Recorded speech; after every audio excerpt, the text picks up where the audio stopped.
You're listening to The Art of Imperfect Adulting. I'm your host, Amy Stone. Here, I share stories from real people navigating the adventure that I call adulting. Are you ready? Me too. Let's do this. Hello, friends. In this episode, I'm going to introduce you to my newest friend, Joel. And this is fun. If you happen to be a longtime follower of the show, well, honestly, you can't be too long of a follower of the show because it's still a very new show. But Joel happens to be the very first guy who is a guest on the show. So Joel and I talk about a medical event and how that impacted his life path. And in my conversation with Joel, he is in Thailand and I am here in Miami. And we talk about how that came to be and why and all the things about that. So if you're ready, I'm ready. Let's do it. Joel Oliver, welcome to the Art of Imperfect Adulting.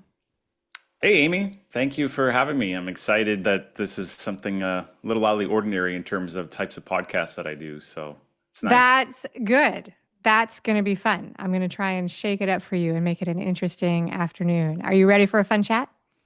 Yes. Let's do it. All right. I begin every interview asking people what part of the world they're in. And that's kind of a funny question to ask you, but we'll get into that later. But where are you now? Where do you call home? Well, those are two different questions because I'm not really in a home. I don't know if I guess technically I have a home, but I am in Bangkok, Thailand right now, which I don't consider my home. But for this period of months, it is my home. So. Oh, wow. That is very exciting. All right. So what's the time? I'm in Miami, Florida. What's the time difference from between the East Coast of the United States and Thailand? Do you know off the top of your head? It's 12 hours. Yeah, I know it's very well because it's so simple. It's 12 hours exactly for Eastern time. So it's 4 a.m. right now for me. Holy moly. Wow. Thank you for being up at 4 a.m. to chat with me. Is this the start of your day or the end of your day? Well, I would love to tell you that I set an alarm and got out of bed just to do this conversation, but it's funny because I have a bunch of clients. I mean, all of my business is focused in North America. I've had to just adjust my schedule living here. Yeah. So I get up every afternoon around 3 p.m. and go to bed around 7 a.m. So I'm about 3 hours from bedtime right now for me. But the sun will be rising when that happens.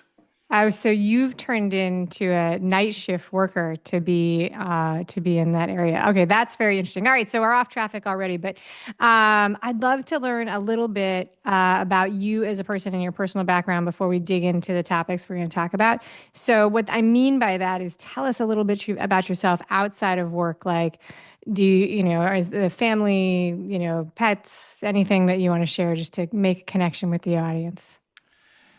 I wish I was more of a human and I could do that. I guess I work a lot. I just like working with, but not always just on my own business, but going to the gym, working on some various skills. I started trying to do yoga recently. So I have very little time in my life for hobbies. I like doing karaoke a bit, but yeah, really, I mean, okay. Yeah, I don't have any family like that at this point, no kids or anything. So I'm kind of free to do whatever I feel like. And that usually comes back to work. I'm not at the point in my life yet where I feel like I want to take a break or I've achieved enough that I can just chill. So very rarely do I just do nothing or do a hobby. I'm just always doing something productive. Got it. All right. So single, no, Yeah. no. Okay. Very good. All right. So now we'll get to the topics that you proposed. I like to talk to people about choices they make, changes in their life, how it changes the path of their life. You pitched two things, which we're going to talk about: heart surgery and going full digital nomad. Do those sound like two fun things to talk about? Absolutely. All right. People say, like, whatever the case, I always think of saying something as a joke or pranking a friend, but I don't have the heart to do it. Like when you just said that, I thought I should say, no, I think you mixed up my sheet with someone else, but I just can't. I'm not even that, like, even for 2 seconds, I couldn't do that. So I just wanted to tell you that I had that thought. I think you can lean into that sometimes. Depends on the person. If the person is an extemporaneous responder, I think I would have probably laughed and had a good time with it. But that is in line with my personality. Like I love sort of slapstick off the cuff kind of things when they happen. And so I would have thought, especially because behind the scenes, you and I double checked the topics before we started. It would have been Yeah, two hilarious. minutes It would have ago. been hilarious. Like when you're in a restaurant in the States and you place the order, they read it back to you, and then if they messed it up even after that, you're like, wait a minute, we did this. You read it back. Yeah. You should get it right. All right, so we're gonna jump right into the heavy stuff. Tell me and the listeners and the watchers about your heart surgery. What was the story there? Well, it was a fairly big deal. It's something that sounds from the outside. If you hear that someone else has to have a heart surgery, you think, well, I'm glad it's not me. That sounds terrible. And, for all my life up until that point, it was always someone else until it wasn't.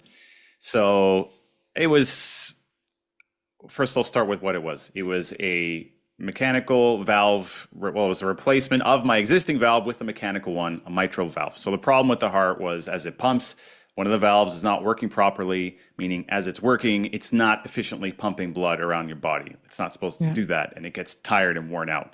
So when that happens, they have several options. For me, they decided to put a mechanical one in. And this came after, I don't know, 7 or 8 years of monitoring me after a couple of minor episodes. I just go for a checkup every year just to make sure it's not progressing. And I was actually right before this one. I was 27 years old at this appointment. I felt great. I was hiking. I was doing all kinds of stuff. I said, sure, this is not going to be a thing at all. Like I feel fine. It's probably the best shape I've ever been in my life. And I go to this appointment, and the doctor says, "Yeah, we're going to give you heart surgery." And I think I just turned like so pale, trying to be brave and realize that this is going to be a really like this is real and I have to do this. An interesting part about the whole process though is that this was a genetic thing. My mom had the I'm gonna same ask you, issue, yeah. and she had the surgery about a year before I got that news or something like that with the timeline. So I'd already seen what it's like to go through it. I knew about it. So it was just another person in the family going through this process. But thankfully, it turned out fine. And once I got recovered from that, I went on and lived my life. That was 6 years ago, and things are quite good. All Would you right. So say so? that is very interesting. So one of the questions I had about that was whether, and I did not know what the story behind the heart surgery was, and there's a bunch of different kinds of heart surgery. But one of the things that I wondered was whether or not it was something that you had a hereditary component, and therefore some warning to be on the lookout for it. Um, Well, yeah. So the interesting thing there is that I did have that brief bit of warning, but otherwise, no, because they only discovered it so in my mother's life a lot later than they found it in me. So it's not like for all these years we knew it was a potential issue. It was only the 6 to 8 years before I got the news. Like that's when I first got a couple of episodes where they figured out, okay, we got to watch you. And okay. then it wasn't even until years after that that my mom started having issues. So yeah, it Oh, wasn't so you a long-term didn't. thing. No, not really. Oh, No. so my dad had heart disease, and when that happened to him, his doctor, I will always remember, said, you have just moved from the lowest risk because I was young to the highest risk because of the heredity. And it's a Mm. terrible bit of news to get at that time, but it was also incredibly helpful because I was able to factor it into some, not all of the choices I should make, but some of the choices I made about how I live my life. But in your case, so what did the episodes, what were they like? Were you like out of energy, dizzy? It was what they call atrial fibrillation, where your heart rhythm gets all messed up. So it was quite scary at that point when those first ones happened. And it's like you can feel your heart. It's kind of just gibberish. It's not beating in a proper Yeah. rhythm. Like, whoa, this is crazy. So I'd go to the hospital twice for that over the years. And then that's when they realized something was not right. But low energy is one of the symptoms. It was difficult for me to tell because it's just how you feel. So I don't really Yeah. have any comparison to what low energy is. I just felt normal and I went to the gym and did some workouts. I didn't feel anything severe. My mom kind of did. But yeah, for me, it was, like I said, kind of a surprise when they gave me that news. Yeah, because you were young, so you were 20 in the 20s when you started having things pop up. Yeah, early Yeah. 20s when we first got wind of it. And you don't really know, I don't know what you were like in your when you're in your early 20s, but I don't know that there was a normal state for my Mm. like body in my 20s. Like you're sort of pushing at, burning the candle at both ends, doing all kind of things, not a lot of sleep. I don't know that a 20-year-old is the best at, reporting an unusual symptom. I don't even know if I had a doctor actually when I was 20. I was still in college when I was 20, so it would have been like the school clinic. Yeah. Yeah. Yeah, exactly. And that's why it takes something like that to put you in the hospital and go, oh, all right, something's wrong. Yeah, I didn't know anything. Can't I didn't, ignore I it. mean, yeah, I didn't know anything. I remember, like, I think back to all the things that just all the regular illnesses I had when I was that age. I didn't know what any of them were, like a strep throat. It could, nothing. I learned all of that through going to the doctor and having them tell me. And those are all so low key versus you were going through something that was a major life change. So, scary day. Is this a heart surgery where they can go through magically with very small implements, or did they open you all the way up? I had the full one. In Ah, some places you can get it done less invasive, so I didn't have that.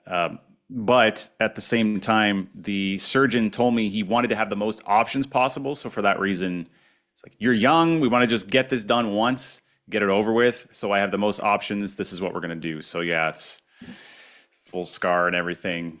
Which 27 and a full open heart. That is a massive, massive change. What support? So you were young. What support did you have when you were going through this?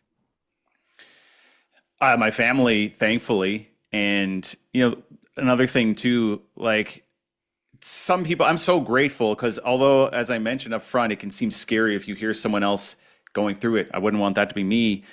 They told me this is a 99% chance of success. So it was, essentially no risk, let's call it. There was really nothing to worry about. The guy does these all the time. It's not a big deal, but that doesn't make you really feel a whole lot better when you're lying down ready to go in there. It's No, a it's big, terrifying.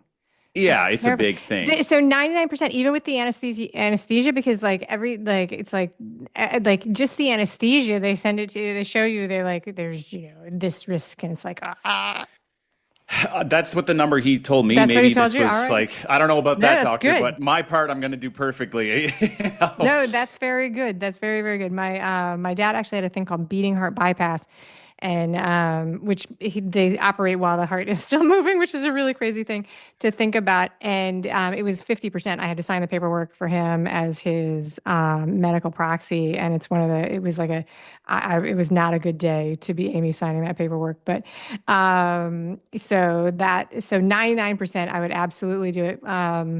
That's like no risk. But even when I had LASIK, I feel like there were more. It was higher than that. It was like, that 99%, that's a very confident surgeon. And that's exactly what I want in my surgeon. I want like a surgeon who has the biggest God complex that can possibly, I want them totally confident when they walk in. Yes. Right? Yes. And I'll Oh, circle back to the answer of your question about the support. But what the point I was making on that was I was so grateful that it all went so well because I talked to another a woman that hosts a heart surgery podcast actually, and she had this just terrible journey of doctors and fighting to get checked properly and a lot of like multiple surgeries. So although my situation can sound bad to someone who didn't have a heart surgery, I'm so grateful that it actually went well. Like I came out yes. fine. I did especially at a younger age, my recovery was relatively fine and I bounced back and everything's good. Thankfully it's been good for the past 6 years. But support system was my family. I had a dog who I had to put outside repeatedly. Well, I didn't have to because of them, but a lot of just lying on the couch. I was still running my business from my hospital bed, from my couch at home. My brother is my business partner, so he was taking a lot of extra work and that Yeah. kind of thing. But yeah, just having your family around to help you with some meals and make sure you're all right. That's Very it. good. I would have been Yeah. lost without them.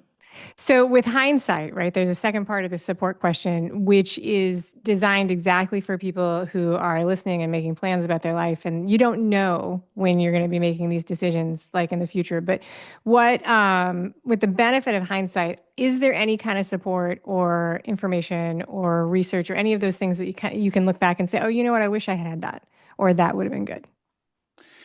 One thing I never even thought of to look up until after the fact is with the internet these days. So I got to stop saying that because it makes me sound old now. It's been around for a long time. But what we have The World access Wide to, Web. Yeah. yeah, it's this crazy thing. Facebook groups, like the communities that are out there online. And like I just mentioned, this other podcast that was a heart surgery podcast where people are sharing their stories. So, whereas once upon a time, you didn't really have much knowledge except to go to your doctor and see what they said. Yeah. Now there's a Facebook group and you can post. There's all these people posting, I'm afraid I'm going in on this date. What do you guys think? Can you share your story or have this question? So there's groups on Facebook with thousands of members, all with the specific problem that I had. So I Yeah. didn't actually know that beforehand, or I would have looked in there and maybe made myself feel a bit better. But I've joined them since, and I always make a point to post in there when other people are going through the same situation. But yeah, I guess my point is having that knowledge that you can actually look this up because it's a simple concept, but I didn't even think to look it up. No, that's actually a really good suggestion. And it applies like across a bunch of different things. That's a very, very good suggestion because that is both the best and the worst use of social media groups, specifically with Facebook, right? So like it's fantastic when you go in and you're like, I want to join a group of people who only kayak in purple kayaks, and you find other people who share that with you, right? And then Yeah. the worst is when you go into a group of let's huge, and you're like, "Hey, I tried this thing and it doesn't work," and the 10 people immediately come back and you're like, "You should know and you should read first," and that's a dumb question. You're like, "Oh, sad me, This is why I sad don't go me." on here. Yeah. Exactly. Exactly. I don't like oranges. Well, pineapples are great. And you're like, that's not helpful. So yeah, those are Yes. the best and the worst. All right. So very good. So that is the story, which that had to have been a pretty over, it's like a total of 13 years from when you were having symptoms. You have the jarring experience of being told, hey, it's time to have this procedure, watching your mom go through it, all of those things. How did that shift, like the way you live your life?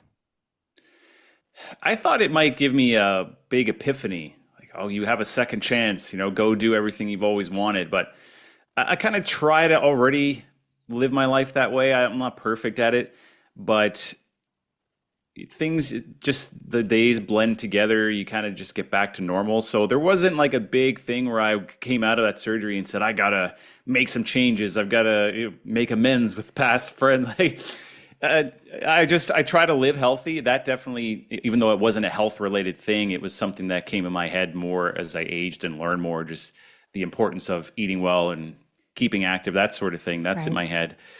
But I'm grateful. I definitely have the mindset of being grateful to be alive. There's things that could be better in life, and I just have to remind myself, at least you're here. One of the limitations with the surgery is I have to take a medication every day, and there's certain foods that affect it. So I have to be careful what I eat, and I can't just eat whatever I want. I've got to keep that in mind. There's some supplements I can't take, procedures I can't have. So I start losing my hair as I get to the end of my 20s, and I'm thinking, I wish I could have that thing to put the hair back on my head, but I can't because of the heart surgery. But you could not be here, Joel. So who cares? Move on. You don't even need to worry about that. Most of this Yeah. stuff, like that example, like the hair, who cares? I just shave my head and now I look cooler. I should, like if I could have got the procedure or didn't have this stopping me, maybe I'd be thinking about that all the time. And it just forced me to move on and like face what actually matters in life and prioritize, which I guess is a great thing. I think so. So, and even though you had a good recovery, this was a major operation and you were in the hospital. Is there any piece of you that you said, because you talked about the health and the nutrition, is there any piece of you that is generally like, all right, that was really great and I'm thankful for it, but I'd rather not do that again. So let's see if we can stay out of the hospital for major operations. I hope so. There's Yeah. things that are just out of your hands, right? Like I'm as True. healthy as I can be. I hope that this holds up and it's fine. But yeah, I prefer to stay out of there. At the same time, everything happens for a reason is kind of cliche, but at the Mhm. very least, you take everything that happens to you in life and learn from it, and it just shapes the character, the person that you are today. So even things that have been bad in life, I rarely will ever say I wish they never happened because otherwise I wouldn't even be who I am now. So that's just what my journey was. It made me into this person, and I can't wish it away. There's no taking it away. It happened. Yeah. I hope it doesn't happen again, but I'm just enjoying every day that I have at this point. All right. So did you want to be a nomad before this all started, or what is there any connection at all between Joel, the heart surgery survivor, and Joel, the nomad?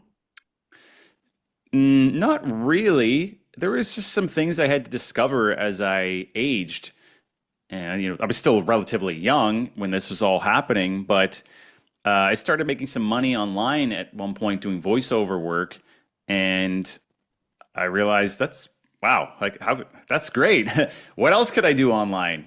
And so that's where my existing business came from. I started doing that, built up my income to a point where I could do work fully online. It was amazing.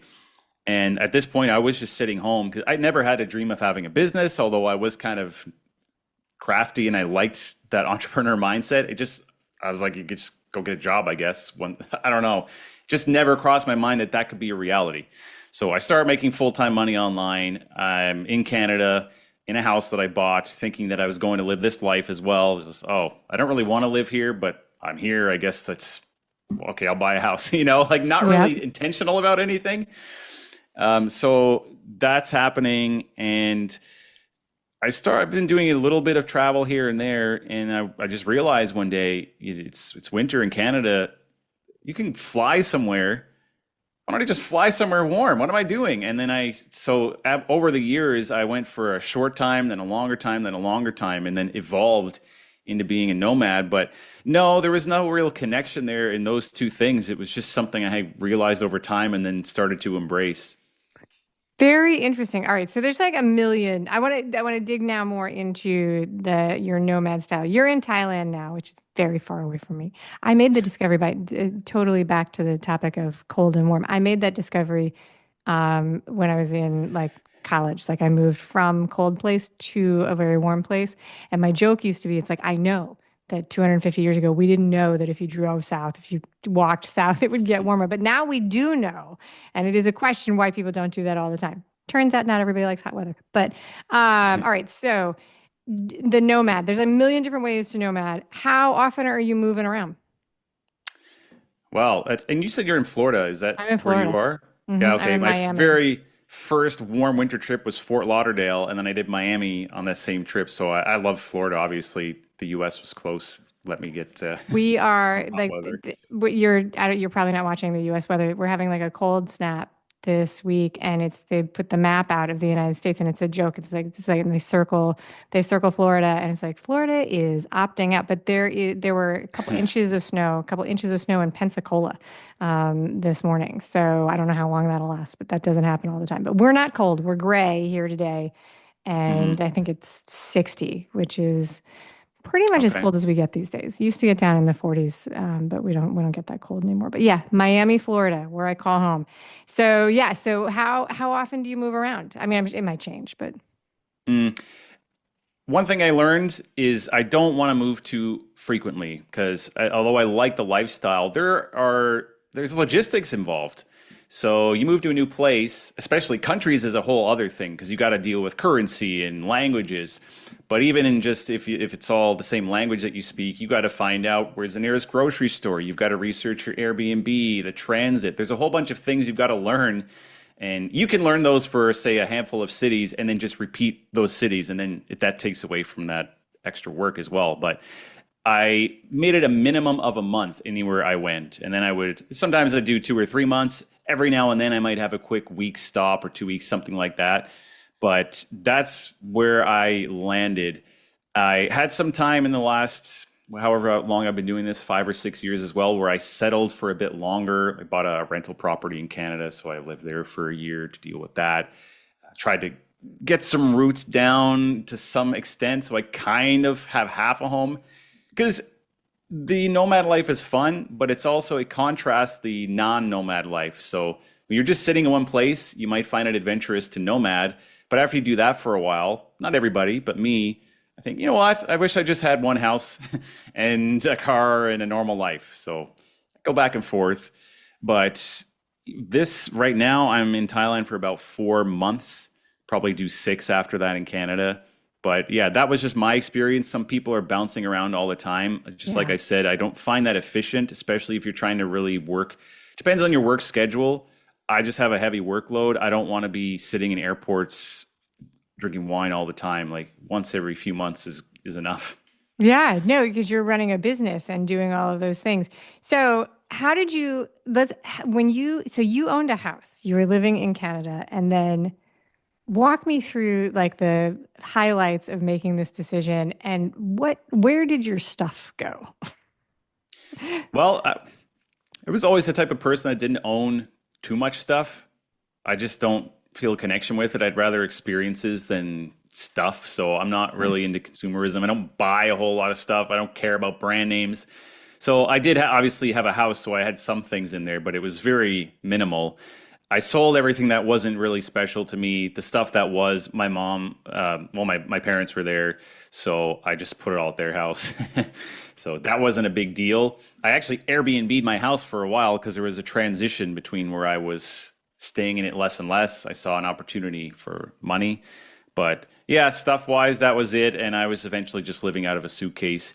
You forego some of the conveniences and luxuries of home. When you do that, you know, one of the first things I got when I settled down again was a nice adjustable desk, standing desk, nice chair so I could adjust my work position. When you're traveling all the time, like I'm at a I don't know, $20 IKEA kitchen table right now or something that, Yeah. the chairs hurt. So it's not, it depends where you stay, but there are some bonuses to living in one place. But yeah, stuff wise, I didn't really have that much stuff to begin with. And I just pared it down into a suitcase, and you'd be surprised what you can get by living with. Well, I remember there was a phase in my life where everything I owned fit in my car, like, and Mm. I would move like every 6 months, like, or a year, however, well, then leases ran out, change roommates and just move from place to place. So I do have a memory of that. But now, like, I have a house full of stuff and all the stuff that goes with it. So you're sitting in your house in Canada and you think to yourself, what I'm going to do is I'm going to become a nomad. How did this conversation happen in your head? Like, how did you make the decision? What was the first? I mean, it sounds like what it actually was you started with a trip and the trip grew into longer stuff. But how did you make the decision? Or did you Yeah, realize? I started just going on very short trips just because I could. Then I extended it. Well, I'll stay a month. Oh, that was cool. And then every time I would end up back home, I would be saying to myself, why are you home? Especially in the winter. So it Yeah. wasn't this big decision. It was just that gradual, longer and longer trips. And like I said, where it finally hit the point where I thought, I'm not even living in my house anymore. So let's just get rid of that. At this point, I was well on the road. But yeah, it was just something that gradually happened.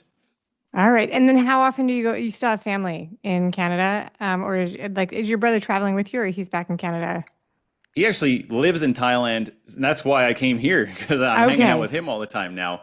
Um, I do have family in Canada in my original home, which is not what my kind of current Canadian home is. So even when I'm in Canada, I'm not always with my family, but I try to get home to them at least once a year, which I really value family time. So I'm glad to be here with my brother, but that's one downside of this is I wish I was around my family more because life's short. But at the same time, I can't just, this is the reason why I left my hometown. Like, I can't just stay here forever. I got a life to live. So, as much as I'd love to be with them, just, I got to go do something else.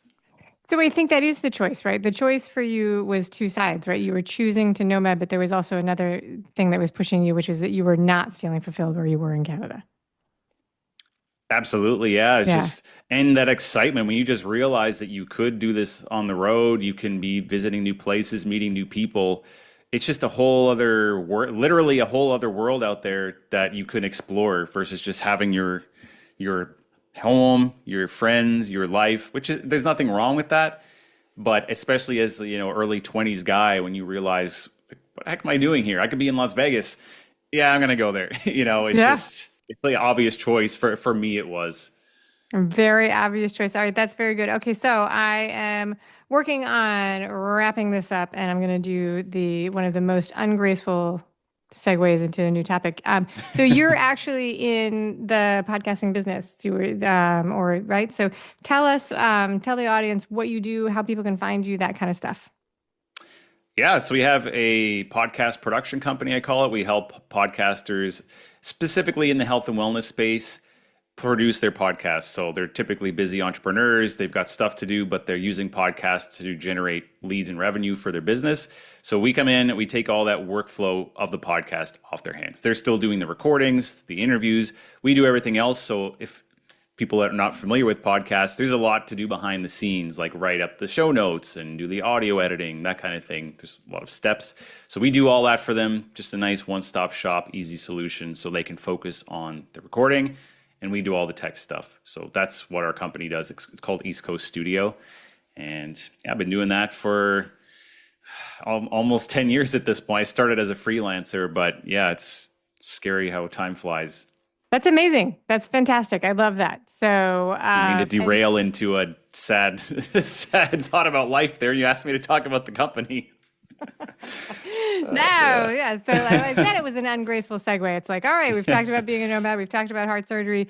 Now we're going to loop back and pull it all together because your story is different from what you do. Like who we are is different than what we do most of the time, even when they look like they're the same.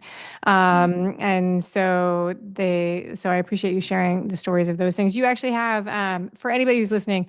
So I tried to look this up recently for somebody else that I was interviewing, right? There's a really well-known statistic that 8 out of 10 adults want to write a book.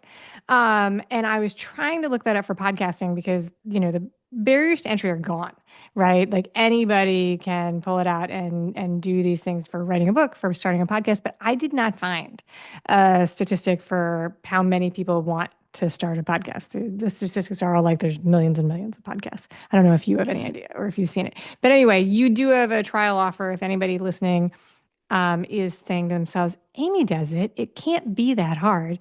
I'll do it too. Yeah. Yeah, they can say, I mean, I'm always happy to chat anyway. I'm not even here to, I don't want to sell anything. Right. If anyone has questions or just curious about, feel free to connect through the show notes and let me know. But yeah, we have a service where you can essentially try everything that we offer on a single episode, which just makes it nice and easy. You can get a feel for how it is to work with us. So we have a $50 offer on that, which we'll have the link in the show notes. If anyone is interested in trying it, thanks to you, they will get that $50 discount off giving that a try. Yeah, and I put it in the show notes, but the easiest way to redeem this and all of the offers is to make sure you're signed up as part of the fabulous Imperfect Adulting email community, because then it's just in your inbox and you click on it and easy peasy, there you go. So we're going to wrap up and I'm going to ask you 3 questions. All right. Rapid fire just for fun. You might have to give me 5 minutes to think of an answer for each of these. Everybody always says these are not that hard. These are not that hard. Wait, all right. Which do you enjoy more, books or movies? And what is the last thing that you watched, listened to, or read? That's a good question. Well, I don't really ever watch movies. I have like 3 or 4 movies that I've seen in my life that I like. Maybe every 10 years I'll give them a watch. I don't have any need for any new movies. Yeah, I'm just busy. I don't know. I just kind of got out of anything fiction. I know that not all movies are fiction, but I don't know. I just don't feel that it's time well spent, so I just never really get into it. Books, I've read quite a bit. I don't even do that much these days. I just find YouTube videos more efficient. I'll do audiobooks sometimes. Yeah. But I still love to learn. I just don't find that I am engaged by books that much. But to answer the question of what, this is going to make you laugh because I told you how serious I am about work. The last thing that I watched was actually some fail army videos, which is very rare for me. If I have a guest over or something, I just like to put it on the TV and laugh. Yeah. So yes, a guilty pleasure of mine. On occasion, I will indulge in a little fail army. Okay. All right. Very good. So when you're watching the how-to stuff and the learning stuff on YouTube, what speed do you play back? That's a good question. Every now and then I will speed it up, but you know what? I don't know if you notice this or not, but I talk relatively quickly, and Yeah. it's just if I get excited, my this is how quickly my brain moves. I talk fast. But I've been working, and I can sometimes talk slower, like I probably just started doing. I I've been working to talk slower. It's an ongoing challenge. So I thought when I'm watching videos on increased speed, this is not helping me talk any slower. So I made a point to not watch them on increased speed, although yes, arguably it's more efficient. But if a person in the video is talking very slow, then I'll speed Oh, it I up. speed it up. Yeah, I'm absolutely like, depend if the person is a rapid talker, I'm also a rapid talker. So if they're a rapid talker, it might not be too much, but so much of what is on video, like I will skim when I read to try and find where I'm going, and then I'll go back and pay attention. And I do the same thing with video. Yeah. So I'll have it like sort of zipping along, and then stop and go back and find what I'm looking for. So I am an absolute speed up type person. All right. So, as a nomad, here we go. What is something, and I'm cheating on my own rules that I made for myself because they're not supposed to be related to the interview, but what is something, a travel thing that you don't want to be without? What's something that you always make sure you have?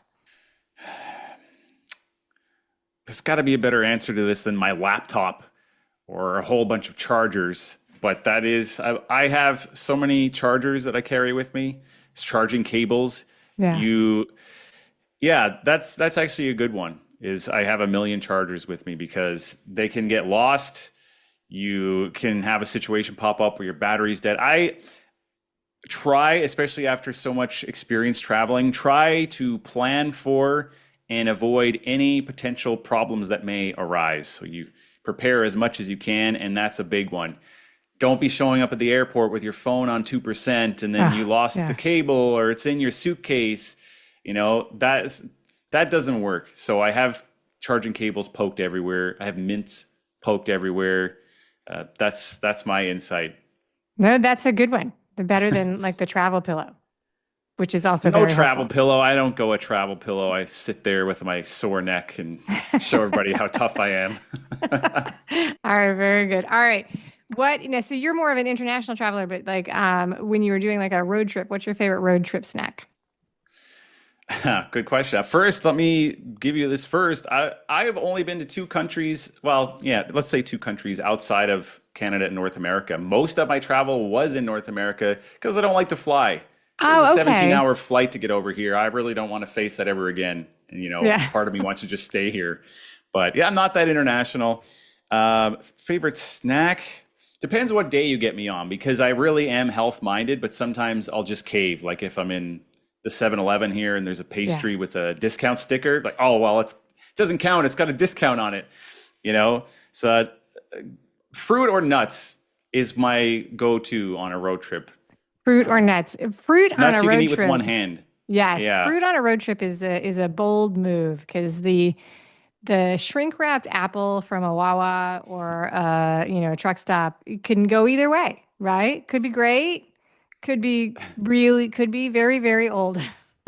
Yeah, I prefer a fruit with no remnants. Like, well, Oh banana's yeah. okay, but like apple has a Has core the or anything with a core. pit. Grape, well, the grape, if you prepare the grapes, you just eat them and there's nothing left. I don't want Yeah, to yeah. have like decomposing, rotting fruit in my car until there's a place again to stop. So I'm an overthinker, but this is what goes on inside my head. No, but that's the reason I said the road trip because people sometimes are very, very particular. Like, so when we road trip in my family, every person in the family has their go-to snack. And the longer the road trip, right, the rules, kick in because no road trip snacks are usually not very healthy. So like you'll start the Mhm. road trip and you'll be like, oh yeah, we're gonna not have any unhealthy things. And day three, it's like Twizzlers. Yeah. Well, and it's good to have a variety too. So this may help because if you think I'm just going to bring a couple things, then you get bored with that. You pull into a store and end up with some candy, maybe. I don't know, No, that's but the I'll other thing say, with the road trip, the snack bag that comes from home and the placement of the cooler in the car. Yes. yeah. I've started road trips with, say, a bag of cashews, like a big bag, and I think that's good. But you cannot eat a whole bag of those. It's too much. Oh man, what was I thinking? I thought this was a good idea, but now I need some other nuts or some fruits. And yes, bring a variety as well. Bring a That's variety. great All advice right. today. There we go. Road trip advice. That's it. Joel Oliver, thank you for being a wonderful guest today. Thank you, Amy. Thank you for listening today. I hope that you enjoy the show. And before I go, I want to encourage you to become a bigger part of the conversation. Obviously, subscribe wherever you're listening to the show. Listen to more episodes. That'd be great. Obvi again, please write a review and tell your friends about the show. That truly is a great help for getting the show in front of new people. Okay, but more fun for you yourself, head over to imperfectadulting.com and join the email community. You'll get some free stuff right away, and that way you'll begin to get the emails about the podcast. This includes the links for the special offers from the guests, and it's the only way to get that. Also, if you aren't in the mood to listen, I actually include an article directly in those emails. Whee! Now, if you love this and you crave more time with me, Amy, as a coach, a mentor, or just adultier adult, numero uno, check out The Village. If you have a story you want to share with the listeners, I'd love to hear from you. I have an open application. Just let me know you want it. And that's a wrap for today. Until next time, remember, the journey is the destination. Ralph Waldo Emerson said that, not me. Well, until just now, I did just say it. But what I want you to hear today is that if your adulting journey isn't going the way you expected, that may not mean that you're lost. It may just mean that you're on your way. This is Amy Stone, signing off. The Imperfect Adulting podcast is created and produced by Amy Stone and Amy Says So. Anything expressed on this show is offered as entertainment, and the views of the guests may not always represent the ideas and viewpoints of the host. That's me. Amy does not intend or hold herself out to provide professional advice or recommendations of any kind. In the end, you and you alone need to make those kinds of decisions based on your personal and individual situation, needs, circumstances, and comfort level.